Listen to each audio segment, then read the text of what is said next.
How come you were in a veteran? What happened? That was in the middle of the night when Russian took over Poland. That was an ethnic cleansing. They want to have all the Polish family moved away from the territory which they moved in, the Russians, the communists. And they came in the middle of the night in the 10th of February in 1940, gave us 2 hours to get ready, put us on a sledge, driven us to the nearest station, to the train were ready for us, and we were evacuated. It's not evacuated, we were driven through Russia all the way to Siberia, to Arkhangelsk. You just have to find out on a map where they are. And we were put in a concentration camp there, and we all have to go to work, and I was 10, to the woods to clear the wood which was there for them for transport. And for this we were giving 250 milligrams bread a day. And I was so hungry, I was so cold, and I was terrified that if anything happened to my mother, what I would do in a strange country. It was a very, very hard experience. And then after that, when Hitler and Germany moved against Russia, they declared war against Russia in 1949, which was, I think, in June or something. They allowed us to leave the camp. And my mother was fantastic. You know what she did? Because my father was killed, was in the concentration camp in a different place. She knew how to sew. She used to go from one village to another. He said, "Can I make you a skirt or a dress or anything?" And they were giving her some potatoes or some grains, and that's how she fed her children. It was 4 children. She was absolutely this picture which you've seen with those lovely, that was my mother. And I only owe her that I'm still talking to you, because she had such a lot of common sense. She knew how to get out of this. And then when we moved away from this camp, she managed to get the train which took us to Tashkent, right?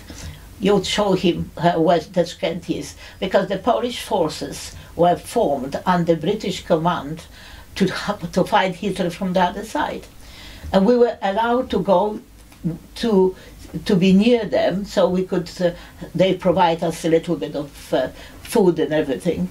That was in 1941. In 1941, it wasn't enough bread in Russia to feed us, and Stalin allowed us to leave country, because Britain had a lot of colonies at that time. So we were able, from Tashkent, went to Samarkand, which was very, very nice place. And then after this, from Tashkent, we went to Yakubak, to Pakhlevi, and we from Krasnovodsk, we crossed the Caspian Sea to Pakhlevi, and we were in Tehran for 6 months.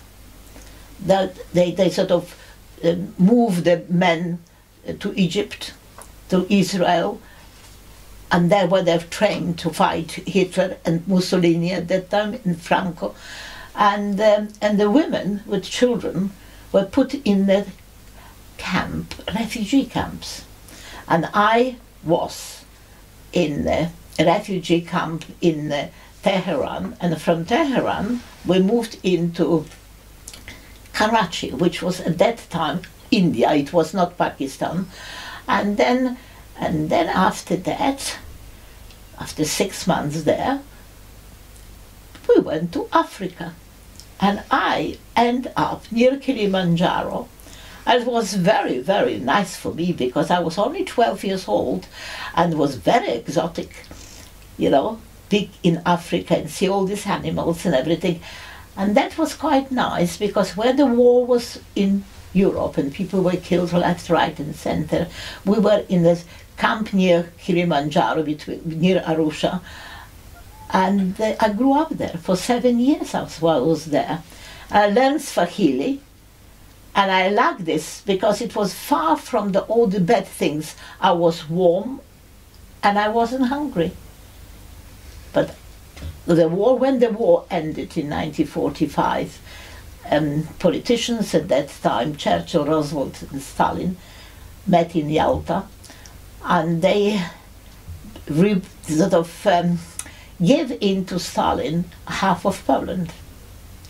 So, in one way, I understand now, because Stalin was already in Berlin. So either they have to declare war against Russia or give in to what she wants. And that's why I've lost my country. I could never go back, because this is not Poland anymore. And what were your emotions and feelings when you were evacuated? Terrified. I was so afraid. I was afraid that I will die. And I've seen this when we were traveling in a train, when a lot of young girls, children died because they were hungry and everything, and their bodies were thrown through the windows. And I thought it was terrible, poor things who are somewhere, and the train didn't stop all the way to Siberia. And I was terrified that I will be afraid by myself if my mother wasn't there. And it left me with that feeling until now. I'm terrified for my family, you know. I'm always afraid of that. How did you understand the situation? I didn't. I just followed my mother.